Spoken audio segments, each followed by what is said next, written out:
بینەرانی هێژە شەوتان باش لە ماد میدیاوە بە بەرنمەیەکی کوتۆپەر بە یەک گەیشتینەوە. بەرنمەی ئەم شەومان هەروەک ئاگدارن دوا بە دوایی ئەو خۆپشاندان و ناڕزایەتیانەی لە باشووری کوردستان پێشکەوت هەردایەنە و بە تایبەتی پارتی دموکراتی کوردستان باسییان لەسەرەوە کرد کە لایەنی دەرەکی لە پشتی خۆپشاندانەکەوەیە هەندێک ترافیکی دیبلۆماسی لە نێوان عێراق و تورکیەدا دەستی پێکردووە ئەگەرێکی هێرش لەسەر هێزی گەریلا لەلایەن تورکیاوە لە ئارادایە، بەڵام لەم هێرشەدا دەیانەوێت پارتی دموکرات بەکاربێن و هەروەها لە ئێستەشدا لە ئەم شەودا شەڕ و پێکدادانێکی کورد ڕوویداوە ڕاگەیەنراوە لە یەک لە خاڵە پشکنینەکانی سەر بە ئامێدیە هێرش کراوەتە سەر هێزی گەریلا و لە ئەنجامدا سێ گەریلا بریندار بووە. ڕاگەیانەکان باس هەر کەسە و هەلایەنێ باس لەسەرەوە کا گەریلایەکی شەهید بووە، بەڵام تا بە ئێستا پشتڕاست نەکراوەتەوە. سەرچاوەی فرات نیوز و چەند سەرچاوەیەکی تر پشتڕاستیان کردوێتەوە کە شەڕ و پێکدادان هاتووەتە ئاراوە کە هێزەکانی پارتی دموکراتی کوردستان تەقەیان لە هێزی گەریلا کردووە. بینەرانی هێژە بۆ ئەوەی لێکدانەوەی زیاتر لەسەرم بابەتە بکەین، عەلی کەریمی سیاسەتمەدار بە ڕێگای ماد میدیاوە لەگەڵ ئێمەدایە. کاک عەلی شەوتان باش. شەو باش و شەوی بینەران و سڵاو بۆ هەمووتان باشتر. کاک عەلی سەرەتا بۆمان باس بکە کە لێکدانەوەتان لەسەر ئەم هێرشە چییە؟ ئایا ئەم هێرشە چاوەڕوان کراو بۆ ئێستا؟ زۆر لە ماڵپەڕەکان هەر کەسە و بەلایەک باس لەسەرەوە کە شەڕی گەریلا دەستی پێکرد، پەدەکە یەکەم هێرشی دەست پێکرد لە دژی گەریلا. ئێوە لێکدانەوەتان چییە؟ ئایا ئەمە چێت تابلۆی نیشان دەدات لەم بارودۆخەدا؟ ئەوەی ڕاستی بێ لە ماوەی سێ چوار هەفتەی ڕابردوودا وە سەرجاریش دێدوانمان لەسەروەیدا و بەتا بە دوو هەفتە لەوە پێش کە ئیتر ناکۆچیەکان و گرفتەکان لە نێوانی ئەو دوو هێزەی داگەیشتە ترۆپچی خۆی و ئێمە زۆر حەولماندا لە شاری سلەیمانی کە ئەمە نەبێتە شەڕی کەجەکە و شەڕی حکوومەتی هەرێمی کوردستان و بۆ ئەو کارە زۆرمان حەولدا کە ئەو سێلایەنەی کە لە حکوومەتی هەرێمی کوردستانن واتە پارتی و یەکێتی و گۆڕان، ئەو دوولایەنەکەی دیکە گۆڕان و یەکێتی نەستنە ژێرباری وەی کە بە ناوی حکوومەتی هەرێمی کوردستانەوە پەکەکە بیهێوێ شەڕێک بەسەر هەرێمی کوردستان داسەپێنێ لەگەڵ برادرانی قەندیل. ئەمە بوو کە ئێمە تاڕادەیەکی زۆر سەرکەوتوو بووین لەوەیدا و یەکێتی و گۆڕان نەچوونە ژێرباری ئەوەی کە شەڕێک لەگەڵ پەکەکە یا لەگەڵ باکووری کوردستان لە ژێرناوی حکوومەتی هەرێمی کوردستان بکرێ و ئەوە پارتیە لەوێدا ستۆپێکی کرد وەختێک ئەو هجوومەی دیت و ئەو سینگناڵانەی دیت لەلایەن گۆڕان و لەلایەن خەڵکی وەکو ئێمەمانان و لەلایەن خودی یەکێتیشەوە کە پارتنێرێکی سەرەکیە لە چەند ساڵی ڕابردوودا لە حکوومەتی هەرێمی کوردستاندا. دیارە یەکێتی هێزی هەیە دەناخۆ گۆڕان هێزی عەسکەری نییە. ئەوە بوو کە بەڕاستی ئێمە هەستمان پێکرد کە ئەوە تاڕادەیەکی زۆر هاتە خوارێ ئەو ئیشتیاقەکە بیهەوێ پارتی بە تاقیتەنێ وەک پارتی نەک وەک حکوومەتی هەرێمی کوردستان شەتکا لەگەڵ کەسەکەی. ئێمە دڵمان بەوەی خۆش بوو و بەڕاستی شەروای لێ هات کە ئەم شەڕە نەکرا و نەبوو هەتا ئەو شتانە ساعاتێک لەوە پێش کە بەداخەوە خەبەر هات کە لە بازرەیەکی لەلای ئامێدی تەقەدا سارەیەکی برادرانی هەواڵانی قەندیل کراوە و چەند کەسێک بریندارن کە من هیوادارم برینەکانیان سوک بێ و من هیوادارم کە هەموو لایەک سەلامەت بن. بەڵام ئەوەی کە ئێمە دەبێ ئەو ڕۆکانە پەنجەی بۆ ڕاکێشین ئەویش ئەوەیە کە هەموومان دەزانین هەفتەیەکی ئەوە چەند ڕۆژێکە کە دەستەوەیەکی کوردستان لە زۆربەی شار و شارۆچکەکان و بەتایبەت لە شاری سلەیمانی مزاهراتێکی مەردمی و خۆپێشاندانایەکی زۆر ڕووی داوە، زۆر بەرودەستگای دەوڵەتی سوتاوە کاگ عەلی تا چەندە ئەم خۆپیشاندانانە میدیاکانی پارتی دموکراتی کوردستان پێداگرن لەسەر ئەوەی کە پەکەکە لە پشتی خۆپیشاندانەکانی باشووری کوردستانەوە بووە؟ تا بە ئێستاش دوکومنتێ بەڵگەیەکی ئەوتۆ بینراوەتەوە لەسەرەوەی کە پەکەکە لە پشتی و خۆپشاندانانەوە یاخود مەقڕ و بارەگایەکی سووتان دەبێ؟ بەڵێ ئەمە هەردووینە و پێرەشەوە لەسەر ئەوەی من شتم نووسی و لەسەر ئەوەی قسەم کرد لە کاناڵی تێلگرام ئەویش ئەوەیە کە ئەمن پێم سەیرە کە ئەوان دێن دەڵێن پەکەکە مۆتۆری ئەو خۆپێشاندارانەی شارەکانی سلەیمانی و هەرێمی کوردستانە. ئەمە کارێکی زۆر خراپە کە ئەوان دەیکەن، چونکە حقیقەت ئەوەیە کە ئەوڕۆ هەرێمی کوردستان پڕە لە خەڵکی ڕۆژهەڵات، پڕە لە خەڵکی ڕۆژاوا، پڕە لە خەڵکی چالاکی سیاسی باکوور و ئەوەی خەڵکەی کە لەو شارانە دەژیم هیچ شتێکی سەیب و عەجایب نییە کە ئەگەر لەگەڵ خەڵکی باشوور بچن بۆ مەسیرەیەک یا بەشدارێکی بکەن و ئەوانە. بەڵام ئەوە بەو معنای نییە کە سەرکردایەتی پەکەکە لە قەندیلەوە بێنێ ئەو مزاهرانە ڕاهبەری بکە. ئەو بۆ دەچێ ئەو کارەی دەکا. ئەمە جایفاقەن یەک شتم لێپرسیم لێیان ئەگەر پەکەکە ئەوەندە بە قووەت بێ ئەوڕۆکانەکە بتوانێت شەقامی هەرێمی کوردستان بجوڵێنێ، وەڵا حەومان دێ بڵێن ناکەن پەکەکە کەواتە پەکەکە هێژمەنێکی زۆر گەورەتری لەوە هەیە کە برادرانی پارتی ئیدعا دەکەن. وێ ئەمەم پێ بەڕاست نییە بەڕاستی و بە باشیش نییە بۆ خۆیان باش نییە، چونکە ئەم شایعە و ئەم دیعاەنە کە پەکەکە جوڵێنەری خۆپێشاندەرەکانی خۆپێشاندانی شارەکانی هەرێمی کوردستانە بۆ خۆیان خراپە، ینی هێژمۆنی خۆیان دەچێتە ژێر پرسیار و ئەوە بە قازانجی خۆیان نییە. بەڵام ئەوەی کە ئەو ڕۆکانە ئەمێن فکری لێ دەکەمەوە و ڕەنگە دوور نەبێت لە واقعیت، ئەویش ئەوەیە کە دیارە ئەم فشاری خەڵک و اعتراضاتی خەڵک بەڕاستی تەنگی پێڵچنیون بە دەسەڵاتدارانی هەرێمی کوردستان. ئەوە تا تۆ دەبینی 400-500 قەزاری گیراون تا ئێستا ئازاد نەکراون. زۆرێک لەو گەنجانە کە بریندار بوون بەڕاستی گەنجی منداڵن خوارەوەی 8 ساڵن و ئەو شەهیدانەی کە شەهید بوون بەشی زۆریان لەو 8 کەسەی خەڵکی 12 ساڵ و 13 ساڵ و 14 ساڵن. بەڵێ کاگالی سەوا بڵاوەکەنەوە ڕاگەیانەکانە زۆر ڕاگەیاندن و بڵاوەکەنەوە بە خەبەری کتوپڕیشدایانە کە شەڕی پارتی دیموکراتی کوردستان و گەریلا دەستی پێکردووە. ئایا ئەمانە تا چەندە دەم درێژە بێ؟ ئایا چەندە مەترسی شەڕێکی گەورە لە ئارادایە؟ ئەو شەڕە ئەمن پێم وابێ ئەو ڕۆکانە ئەوان هەمیشە و دایم لە تەجروبەی خۆم لەگەڵ برادرانی باشوور و بەتایبەت پارتی دموکرات حقیقەت ئەوەیە کە ئەوان قەیران بە قەیران هەمیشە و دایم لێی دەگوزەرێن. کاتێک ئەوان دەکەونە قەیرانێک لەگەڵ بەغدا ئەوان دەچن شتێک سناریۆیەک دروست دەکەن بە ناوی هۆقەباز، بە ناوی نازانم مەتعام، بە ناوی هەزار شتێک، بە ناوی لولە تەقاندنەوە، بە ناوی ئەوەی کە گریلای پەکەکەی بۆری نەوتی تەقاندۆتەوە. یعنی ئەوان هەمیشە و دایم شتێک دروست دەکەن بەو معنای کە مستەکینێک حەبێکی مستەکین بدەن بە خەڵکی و ئەو مەوزوعە ئەسلەیان دەبی بچێتەوە. ئەمەوای بۆ دەسم ئەوە دەکەن ئەو شەڕە بچووکە ساڵ دەکەن کە هیوادار هەر بچوک بێ و لۆکاڵی بێت و هەر ئەو شە بکوژێتەوە چونکە بە قازانجی هیچ کەسێکی نیە ئەو شەڕە. بۆ ئەوەی دەکەن کە مزاهرات و خۆپێشاندانەکان دامرچێنن و خەڵک پەرت بکەن و خەڵک لەبیر بەرنەوە خۆپێشاندانەکان و خەڵک تەرکیز بکاتە نەزەری بڕاتە سەر ڕوانگەی بچێتە سەر مەسەلەی شەڕی دوودانە پارتی. کەواتە پەکێکە لایەنی پەکێکە هیچ پەیوەندی بە خۆپیشاندانەکانی باشووری کوردستانەوە نییە بەو بنکەوبەرگایانە و کە سووتێنراوە خۆپیشاندانێکی خۆڕسک بووە وەکو لە ڕاگەیانەکانیشا باسی لەسەرکرێ. پێیاگری پارتی دیموکرات لەسەر ئەوەیە کە پەکێکە لە پشتی ئەم خۆپیشاندانانەوە بووە و بۆ ئەوەی مەشروعیەتێ بدرێ بەو هێرشانە. ئەگەر هێرشێکی بێتە ئاراوە چ لێکەوتەیەکی لەگەڵ خۆیدا دەبێت. ئێستا باس لەسەرەوە کرێشەوە هیچ مرۆڤ نازانێت چ ڕوو دەدات لەو ناوچانە. سێ گەریلا بریندار بووە، باس لە شەیدبوونی گەریلایەک دەکرێت. گەلۆ ئەگەر شەڕێکی گەورە بێتە ئاراوە چ لێکەوتەیەکی لەسەر باشووری کوردستانە بێ. ئەو هێزولایەنانە لە باشووری کوردستان کە ئێستا ئەم بارودۆخە دەبینین دەبێت چ بکەن؟ من لێرەوە زۆر بە سەراحەت بە کۆمەڵانی خەڵکی کوردستان دەڵێم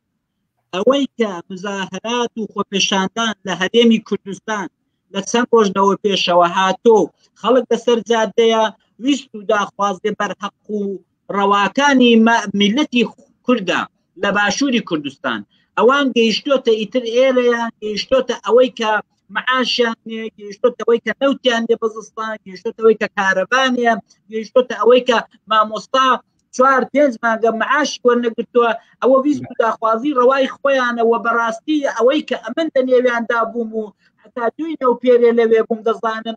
هیچ هێزێکی خارجی هیچ هێزێک ئەمە قسەوە ناخوام کەسێک لە ئینگلێک ئەوە ئەو لە هەموو جێگایەک ئەوە هەیە بەڵام وەکو ئەوەی کە بریارێکی سەرکردایەتی بێت باوەڕ ناکەم و نەشدیوە و لەگەڵ خودی نۆنەرانیشان یەکترمان دیوە قسەمان کردووە ئەوان دەداخل لە کاروباری خەڵک و خۆپێشاندان لە باشووری کوردستانیان نەکردووە و ئێستاژ نایکەن و ئەگەر عەقڵێکی سەلیم عەقڵێکی منطقی بێنێ ئەو پرسیارەی لە خۆی بکە لەو شەرایەتەیدا ئەو ڕۆکانە کە تورکیا هەموو ڕۆژێ هەڕەشە دەکات لە باشوور هەڕەشە دەکات لە پەکەکەی قەندیل ئایا واقعەن ڕیشی کێ ڕوایە ئەو ڕۆکانە پەکەکە بێت گەردیسەرێکی دیکە بنێوی باشووری کوردستان بۆ خۆی بکرێت بۆچی دێتە داخولێتەکە وەختێک خەڵک بۆ خۆی ئامادەیە خەڵک بۆ خۆی وەکو تەوقیتی بۆم پێدانراوە و هەردەوانەیە بتەقێت بۆچی پەکەکە دەچێت خۆی پیا و خراپ دەکات نەکەن ئەوە درێیەکی زۆر گەورەیە من بڕوا بەوە ناکەم و پێش وانێ خەڵکی ئاقڵ ئەم ڕۆکانە لەسەر تاسەری جیهاد و کوردستانیش باوەڕ بەوەی بکاکە هێزێکی خارجی یا پەکەکە بەتایبەت بێتە تەداخلی خۆپێشاندەران بکە و تەحریکیان کا بە دژی حکوومەتی هەرێمی کوردستان ئەوە کێشەی خەڵکی هەرێمی کوردستانە لەگەڵ حکوومەتەکەی خۆیان کە پێی دەڵێن حکوومەتی هەرێمی کوردستان کە بەڕاستی بەتایبەت ئەم حکوومەتەی ئاخرێ بە سەرکردایەتی کوڕەکەی مەسعود بارزانی شکستی خواردووە هەموومان دەزانین حکوومەتەکە لە چاکسازی لە بودجە لە بەڕێوەبردنی کۆمەڵانی خەڵک شکستێکی گەورەی خواردووە ئەو کوڕی دەوڵەت مەردار نییە کوڕی دەوڵەت نییە کە بتوانێت دەوڵەت مەداری بکە بۆیە شکستی خواردووە ئێستا بکەنێ دەستە چەورەکەی خۆیان هەر دەڵێکی دەسڕن ئەو شەڕەشە بۆیە ساز کردو ئەو شۆکانە ئەو تەقانەیە بۆیە کردووە بۆ ئەوەی کە بەیانی خەڵکی تر هەمووی ڕوانگە و هەموو تەرکیزی بچێتە سەر مەسەلەی شەڕی دوو پارتەی کوردستان یا پەکەکە و پارتی و مەسەلەی مزاهرات و خۆپێشاندان لەبی بچێتەوە. بەڵێ کاک عەلی سەرۆکوەزیرانی عێراق مستەفا کازمی بڕیارە سەردانی تورکیا بکات کۆبوونەوەکان و لایەنی ئەو کۆبوونەوانەی کە لە بەغا بەڕێوە چووە هەم لە لایەنی فراکسیۆنی یەکێتی و نێدراوی یەکێتیەوە هەم لە لایەنەکانی دیکەوە تا ئێستا ئەنجامێکی ئەوتۆی نەبووە بەڵام ڕاگەیاندنەکان بەتایبەت ڕاگەیاندنەکانی سەر بە دەسەڵاتی هەرێم باس لەسەرەواکەن کە ئەنجامەکان بەرەو بەباشی بەڕێوە دەچێت گەلۆ مزایدەیە ناکرێت لە پێناو ئەو بارودۆخا بۆ ئەوەی کە شەڕێک دەست پێ بکات و هەوڵی پاکتاوکردنی هێزی گەریلایە لە باربردنی هێزێکی دیکە بدرێت لە باشووری کوردستاندا ئێوە کە بیرروبۆچوونی گۆڕان زۆرتر دەتوانن ئاگداری بیرروبۆچوونی بن فراکسیۆنی گۆڕان یان بزوتنەوەی گۆڕان لە ئێستادا سەرنجی چی دەبێت لەسەر بارودۆخەی کە هاتووەتە ئاراوە ئایا ئەمە خەتەرێکی گەورە نییە کە بە دوای خۆی دادێنێ شەڕێک کە ماڵ وێرانکەریە بێ لە باشووری کوردستاندا منەوە ڕاستکەمەوە ئەمە هیچ پەیوەندێکی سیاسی و ڕێکخراوەییم لەمێژە بە گۆڕانەوە نییە بەڵام ڕاستە من وەکو کەسایەتیەکان لێیان نزیکم و دۆستایەتیمان هەیە چێواوتم دیارە گۆڕان ناچێتەوەیەوە ئەوەندەی کە من لە نزیکەوە لە ماوەی 15 شەوی ڕابردوو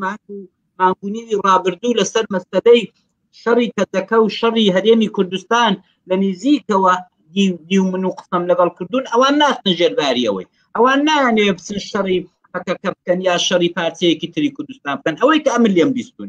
ئەوی دیکە ئەوەی کە یەکێتیشە ئەویشە ناهێوێ ئەو شەڕ بکە ئەوەی کە من لێم بیستون ئەوەی کە لە پێشە هەمومان دەزانین و هەمومان دەزانین کە کادرەکانیان ئەندامەکانیان لەسەر شاشەی تەلەڤیزۆنەکاندا سمکۆڵێ دەکەن هەموو شەوێت دەیڵێنەوە هەموو هەرچی کرا لەو هەرێمەی هەرچی خراپەیە بەسەری گریلاکانی قەندیلی دادێنن ئەوە لە کەس شاراوە نییە و ئەوان دەمێژە بیانووی دەگرن بەوەی کە ئەوش بیانی خۆیان نییە بەڕاستی بیانەکە تورکیایە ئەوە ئەوە زەبرێکە ئەوە ویست داخوازیەکە شەڕی هەرێمی کوردستان یا باشتر بڵێم شەڕی پەکەکە و شەڕی پارتی ئەوە ویستێکە کە تورکیا داوای دەکا و تورکیا پێیان دەکا حقیقەت ئەوەیە کە یەکێتی گۆڕان منەتیان نێوە ڕەنگە جوابی نەدەنەوە بەڵام پارتی ناتوانێت لێ دەرباز بێ پارتی دەبێ ئەو داخوازەی تورک بەجێ بێنێت ئەوەی کە تا ئێستا کوونێ نەکراوە فشاری کۆمەڵانی خەڵکە فشاری ڕۆشنبیرانە فشاری نوخبەی سیاسی کووردە کە تاکوونێ ئێستا کوونێ پارتی نەیوێراوە لەگەڵ سەر ڕایوەی کە ئەو فشارە گەورەی تورکیای لەسەرە و هەموو ڕۆژە فشاری بۆ دێنێت کە ئەم شەڕی بۆ بکە ئەو جادەیەی بۆ قیلکە کە دەچێتە شەڕی کە دەچێتە گرتنی خەندیر بەڵام پارتی نەدەسەڵاتی عسکەری ئەوەی هەبوو تا ئێستا کوونێ و نەدەوێرێ خۆ لەو شەڕی بدا و لەلایەکی دیکەوە لە بیرمان پێک بە کە بەشی زۆری هێزی عسکەری پێشمەرگە یا چەکداری پارتی ڕەنگە ئەو شەڕی بۆ نەکەن لە دراز مدەتدا ڕەنگە ئەو شەڕی بۆ نەکەن و ئەوان بۆ خۆیان دڵنیا نین لەوەی کە هێزی پێشمەرگە و هێزی هەفتا کە سەر بێتێتی ئەو کار ناتوانێ بیکە ناچی کا بڕێ ئەوەی کە دەمێنێتەوە هێزی هەشتا بە تەواوی نایکە و ئێمە دەزانین کە ئەوان قسەیان کردووە لەولای و بۆڵە کورتەکانمان زۆر جۆدەیە ئەوەی کە دەمێنێتەوە ئەو هێزە زرێڤانی تایبەتیانەی کە سەر بە یەکێک لە پڕۆکانی ماڵی بارزانەیە ئەوانش مەحدودن ئەوان ڕەنگە ئەو بەڵزستانەی نتوانن خۆ لە قەرەی شەڕی کوێستانەکانی قەندیل و ئەو ئامەد و ئەوانە بدەن. بەڵێ کاگالی ئاگداری بینەرانەکەینەوە بینەرانی مادمێدیا کە ئێستا وەشانی ڕاستەوخۆی ئێمە دەبینن ئەم شەو لە گوندی سێگرکەی شارۆچکەی ئامەدیەی سەر بە پارێزگای دهۆک چەکدارانی پارتی دیموکراتی کوردستان هێرشیان کردوەتە سەر یەکینەیەکی گەریلا سەر بە هێزەکانی پاراستنی گەل لە ئەنجامدا سێ گەریلا بە سەختی بریندار بووە یەک لە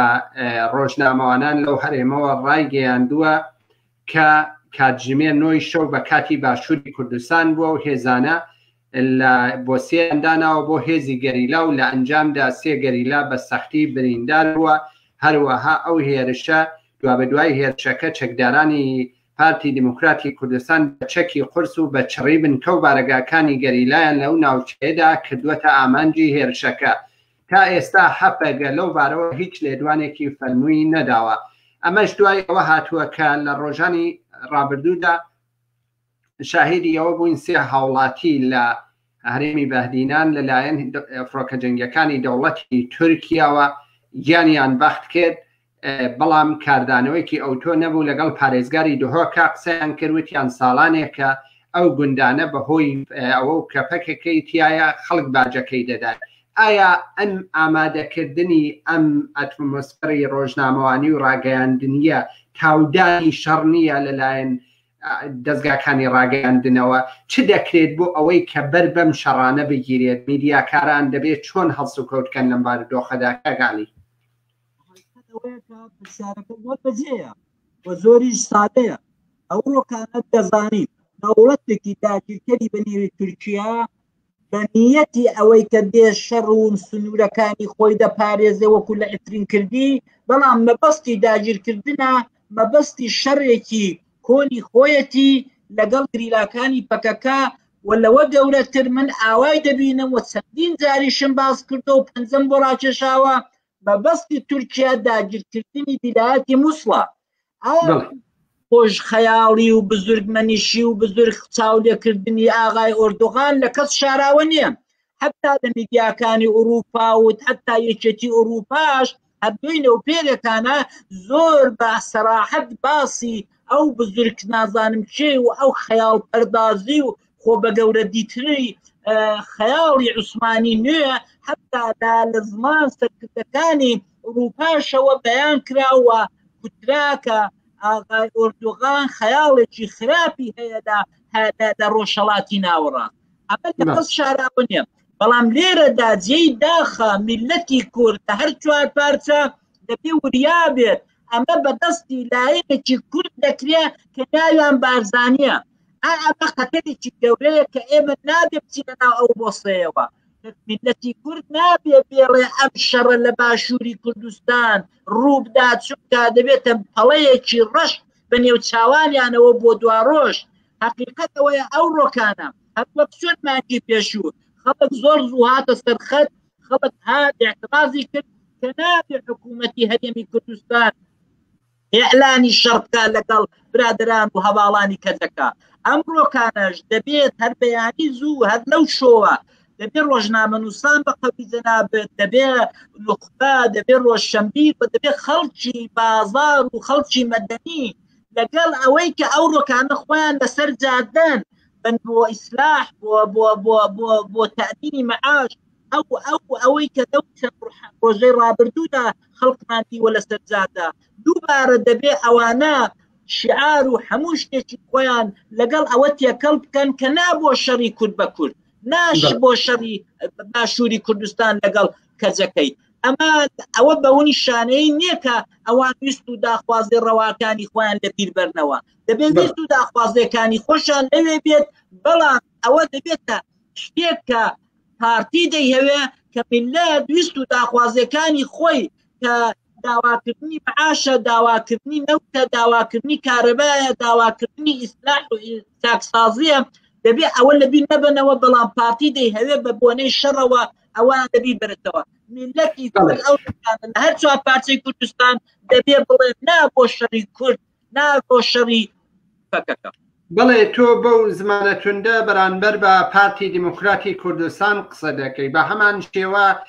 لە ئێستادا چه ئەرک و بەرپرسیارەتی دەکەوێتە سەر کەجەکە و پەکەکە کەم بارودۆخە لە ئارادایە؟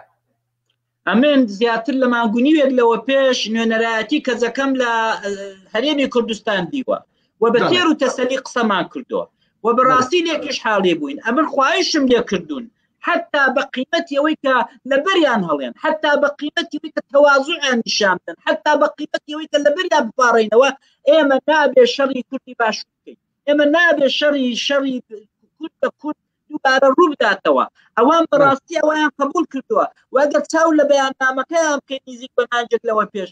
لە بەیاننامەکەیاندا بە سەراحەت باسیەوەی دەکەن کە ئەوان ئەسڵەن نانەوێ شەڕی کوردی عێراق کوردی باشوور بکەن، ئەوان بە هیچ شێوەیەک نانەوێ شەڕی بەدەکەی بکەن. ئەی لەوەی زیاتر خۆ نابێت حتا برادرێک بەبریک و پیزا باشە کاکە ئەگەر هاتوو ئەوان قاتیان لەسەر ئێرەماندانا ئێمە چی بکەین؟ کاکە لە بەریان هەڵێن نابێ ئێمە شەڕ بکەین و ئەوان قبولیان کردووە. ئەوان ئەمن دەزانم وەک چۆن دەزانم ئێستاشەوە ئاوا دەزانم ئاوا دڵنیام لەوانە کە ئەوان ئەو ڕۆکانە شەڕیان نابێ، ئەوان بە تایبەت لە باشووری کوردستان نایانەوێت لەگەڵ خەڵکی باشوور بەڵێ بینەرانی ماد میدیا ئاگدار دەکەینەوە وەشانی ڕاستەوخۆی ئەم شەومان سەبارەت بە ئەو پێک هەڵپرژانە و شەڕەیە کە لە نزیک بە ئامریە هاتووەتە ئاراوە لە ئەنجامدا سێ گەریلای هێزەکانی پاراستنی گەل هەفەگە بریندار بوون، چەکدارانی پارتی دیموکراتی کوردستان و هێرشەیان پێک تێناوە چاوەڕوانی ئەنجامی زیاترین، هەروەها چەند بنکە و بارگایەکی هێزەکانی پاراستنی گەل بردمان کراوە بە چەکی قورس لەلایەن هێزەکانی پارتی دیموکراتی کوردستانەوە. سیاسەتمەدار عەلی کەریمی لە سەرەتاوە لەگەڵمان بوو لەسەر ئەم بابەتە پرسیاری زیاتری ئاراستە دەکەین. بەڕێز کەریمی، تاکەکانی کۆمەلگا لە باشووری کوردستان ڕەوشنبیران کەسایەتیەکان لەم کات و ساتە هەستیارەدا کە باشووری کوردستان ئەزمموی شەڕی براکوژی چەندین جۆری بەخۆیەوە بینیوە، دەبێت چ ڕەوڵێ بگێڕن بۆ ئەوەی تاسبینێ شەڕی دیکە ڕوو نەدات و شەڕەکە گەورە نەبێتەوە؟ ئەو شەڕە هەموو تاکێکی باشوور دەزانێت کە ماڵوێرانکەرە، هەمومان دەسووتێنێت بەغێر ئەز ئەوەی کە نیازێکی گڵاوی حکوومەتی داگیرکەری تورکیا دێتە واقعیت. ئەویش ئەوەیە کە ئێمە بە هەمومان مادام ئەو ڕاستیە دەزانین دەبێ بینە سەر جادە و دەبێ احتراز بکەین بە سەرانی بارزانی کە نابێ ئەو شەڕە بکرێت. ئەو شەڕە لە بەرژەوەندی کەسماندا نییە، ئەو شەڕە لە بەرژەوەندی میلەتی کورددا نییە، ئەو شەڕە دۆستەکانی ئەجنەبیمان لە دەپرینجێنێتەوە، ئەو شەڕە ئەگەر بکرێ بەیانی دوو بەیانی هیچ لۆبێک ناتوانێت کار بۆ کورد بکە هەر لۆبێک بڕا بۆ هەر وڵاتێک بۆ هەر سەفیرێک هەر هەیئەتێک بڕا خەڵک پێمان پێ دەکەنێ خەڵک دەڵێ کاکە ئێوە بڕۆن جارێ خۆتاندا جیرۆدەیی عەشیرەتی و خێڵەکی ڕزگارکەن وەرنە دەورانی مۆدێرنیتە وەرنە دەورانی دیالۆگ وەرنە دەورانی گفتەگۆ وەرنە دەورانی مەسلحەت و بەرژەوەندیەکان ئەو دەم ئێمە قسەتان لەگەڵ دەکەین ئێمە ئەمە شەڕێکی خێڵەکێ شەڕێکی خێڵەکێ سەرۆ خێڵێکی کورد قەولی داوە بە دەوڵەتێکی داگیرکەری وەکو عوسمانی وەکو تورکیا ئەو شەڕەی بۆ ساڵ دەکا ئەو شەڕەی بۆ دەکا لە پێناو چی لە پێناو بەرژەوەندی مادی ئەمە دڵنیام ئەوە ئەو شەڕە ئەگەر بکرێت هیچ بەرژەوەندێک بەغەیرە بەرژەوەندی مادی بۆ کورد تێدا نییە خۆ ئەگەر ئەوان هاتمان بە بنیان کاکە سێ چوارمان ئەو شەڕە ناپێین لەگەڵ پەکەکە بەڵام دواتر سەروەری خاچی کوردستان و دەوڵەتی کوردی هەمووی مسەوگەر دەبێت ئەم دیسان دەبکانی بە بیر لێ بکەمەوە هەرچەند خێن ڕشتنی برایەکی کورد بەدەستی برایەکی دیکە ئەگەر بڵین برا لە هیچ جێگایەکدا جایز نییە بەڵام خۆ ئەوان ناتوانەوە بڵم کەوابێ بەرژەوەندەکان فقط و فقط بەرژەوەندی نەوتە بەرژەوەندی پارەیە بەرژەوەندی ئەو عەقد و عقودەیە کە بنەماڵەی بارزانی لەگەڵ داگیرکەرانی تورکیان کردووە ئەم شەڕە بە قازانجی وانە بە قازانجی کورد نییە بە قازانجی خودی ماڵی بارزانیش نییە چونکە لە درێژ مدەتدا لە دواتردا لە ئایەندەدا زەرەری گەورەی لێ دەکەن یعنی لەوەی بە سەراحەتتر ئەمە چیان پێ بڵێ بەڵێ ماوەی زیاتر لە دە ڕۆژە خەڵک لەسەر شەقام و مەیدانەکانن بە تایبەت لە پارێزگای سلێمانی ئیدارڕا پەڕین هەروەها ئیدارەی گەرمیان و بەشێک لە پارێزگای هەڵەبجە نزیک بە 10 نەفەر لەلایەن 10 کەس لەلایەن هێزانیەکانەوە کوژراون دەیان کەس بریندار بووە ژمارەیە کەس لە دهۆکەوە تا شوێنەکانی دیکە دەست بەسەر کراون بەڵام لەم کات و ساتەدا بۆ ئەوەی ئاراز ئەم شەڕە بێتە ئاراوە ئاقاری ئەم خۆپشاندانە و ئەنجامەکانی ئەم خۆپشاندانە بەرەو کوێ ڕوات چەندە باڕۆخەکە دەشەڵەژێ ئایا ئامانجەکانی خۆپشاندان زەربەی لێ نادرێ زەربەی نابێ بۆ ئەو خۆپشاندانە بە دڵنیایی تۆقیتێکی باش نێت بە دڵنیایی من لەوە ترسامە سەری ئێوارە کە خەبەری شەڕەکەم بیست گوتم ئەوە فیتی خۆیانە خۆیان کردیانەوە شەڕیان ساز کرد بۆ ئەوەی کە داخوازیەکانی خەڵکی سەرشەقام لە بیر بەرنەوە و خەڵکی سەرشەقام و خەڵکی سەرجادەکان دەماڵێکەنەوە بەهۆی وەیەوەکە ئەو ڕۆکانە بە ئاوای دەڵێن لە بەیانەوە ئەوە دەشیبینی لە چاو لە میدیاکانیان بکە لە بەیانەوە دەڵێن شەڕێکی گەورە ڕووی دەماڵەمە کردو میلەت دەبێ بچێتەوە ماڵێ باسی مەعاش نەکە باسی هیچ نەکە ئەمە نەمانتوانیوە لەگەڵ بەغا پێک دەین ئەمە شەڕەش ڕووی داوە ئەمە هەمووی بۆ ئەوەیە کە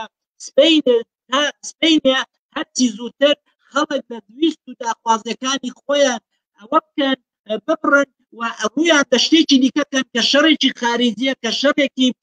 نەناکاوە شەڕێکی ماڵوێرانکەرە و ئەخۆبەتەبیریشی لە پێوخەوە زۆر تەبیعەیە کە سپەینەکە خەڵک هەستا لە قەو دیتی شەڕی دوودانە هێزی کوردی لە ئارادایە وەکو ساڵانی 92 مناڵی کورد بەدەستی یەکتر دەکوژێن ئەو معلومە کەس لە ڕووی هەڵنایە بێ باسی چاکسازی و چاکی باسی مەعاش و باسی ئەوە بکات مەعاشی دواکەوتو بکات بۆیە ئەوان لەوەیدا زۆر زیرەنگن و باش سایکۆلۆژی خەڵکیان خوێندوتەوە کە بێنن شتێکیان بۆ سازکەن کە لەبیری بەرنەوە و ئەوانیشدا خشکەیی بە نیازە گڵاوەکانی خۆیان کە هاوکاری حکوومەتی تورکیایە بەڵکو بتوانن بچن بەعدە ناوچەیەکی لە گریلا بستێنەوە و زەربەیەکی قایم لە گریلا بدەن کە من هیوادارم لەوەیدا سەرکەوتوو نەبن کاکالی دەمەیە شتێک پشتڕاستکەمەوە یان ئەو ناکۆکی نێوان ڕاگەیاندنیە بخەمە بەرچاو ڕاگەیاندنەکانی باشووری کوردستان بەشێکیان کە سەر بە دەسەڵات نین و ئازادانە لە ناو خەڵکا ناوبانگیان دەرکردووە باس لەسەرەوەکە دەڵێن لە نزیک شارۆچکەی ئامەدی لە فڵانە دەڤەردا تەقەی پێزەکانی پێشمەرگە تەقەیان کردووە لە ئەنجامدا سێ گەریلا بریندار بووە دواتر بردمانی و ناوچانە کراوە چەند سەرچاوەیەکی نزیک لە پارتی کرێکارانی کوردستانیش تقریبا لەو بابەتە بڵاویان کردوێتەوە بەڵام سەرچاوەکانی باشووری کوردستان سەرچاوەکانی پارتی دیموکراتی کوردستان و تەلەڤیزیۆنەکانی باس لەسەرەوەکەن دەڵێن هێزی پێشمەرگە تەقەی بە ئاسمانە کردووە، هیچ گەریلایەکیان بریندار نەکردووە، گەریلاکان لە بازگەیەکە و بە ئۆتۆمبیلێکە و تێپەڕبوونە نەوەستاون. یعنی شتەکە لەلایەکە و هێرشە لەلایەکە و نۆرماڵ نیشانیەدەن. ئەو چاواشەکاریانە چه هینێکی سەرنجت چییە لەو بارەوە بۆ ئەو چاواشەکاریانە ئەنجام دەدرێت؟ دەبێ احتمالێک دابنین بەڕاستی، من کە هیوادارم ئەو احتمالەوە بێت، ئەویش ئەو بێت کە بە سوتفا دوو ئەوەی سەیتەرەکە کردبێتی و لە ڕووی نەزانینەوە بێت، بریارێکی مەرکەزی نەبێت کە ئەوە دەمی زۆر زوو دەکوژێتەوە ئەو شۆ دەکوژێتەوە کە من هیوادارم وا بێت. ئەوە حاڵەتێکە کە احتمالی یەکجار زۆرە، یعنی بە ئێمە یەکسەر تەقڵی شەڕێکی گەورەی بەرەی دوو بەرەی شەڕ نەدەین بەڕاستی، ڕەنگە تەسادوفێک بوو بێت، ڕەنگە حاڵی نەبوونێک بوو بێت، بە سەیتەرە ڕۆیشتنێک بوو بێت و ئەوە تا بەیانی معلوم دەکات. ئەگەر ئەوە بێتەوە هەمومان سپاس دەکەین کە شەڕەکە نەبێتە شەڕێکی گشتگیر و ئەوانە. ئەوە حاڵەتێکە کە من زۆر دڵم بۆی دەچێت کە زۆر زوو هەردوو لا بێتە سەرخەت، هەم برادرانی کەرجەکە هەم برادرانی دیکە بێتە سەرخەت و بڵێن لێک حاڵی بوونێک بوو شتێک بوو کراوە و خامۆشمان کرد. ئەوەی دیکە ئەگەر ئەوە نەبێت دیارە ئەوە بە پلانتان دراوە، بە فکریان لێ کردوێتەوە کە شەڕێک ساس بکەن ئەو ڕۆکانە لە کوردستان بۆەوەی کە تەواوی ئەو قەیرانەی کە ئەو ڕۆکانە بەرۆکی بە تایبەت پارتی دموکراتی گرتووە و بە تایبەتتر بەدۆکی حکوومەتەکەی کە کوڕەکەی مەسعودی سەرۆکایەتی دەکا و هەموو خەڵک باسی شکستی دەکا، هەر لە ڕۆژنامەنووسی ئەجنەبی، هەر لە میدیای ناوخۆ، هەم لە میدیای دەرەوە، هەموو باسی شکستی دەکەن بە شتێکی ئەوەی بشارێتەوە. ئەوەش حاڵەتێکە کە من هیوادارم ئەوەندە ئەوە نەبن کە بیانەوێ شەڕی کورد بۆ ئەوە ساسکەن کە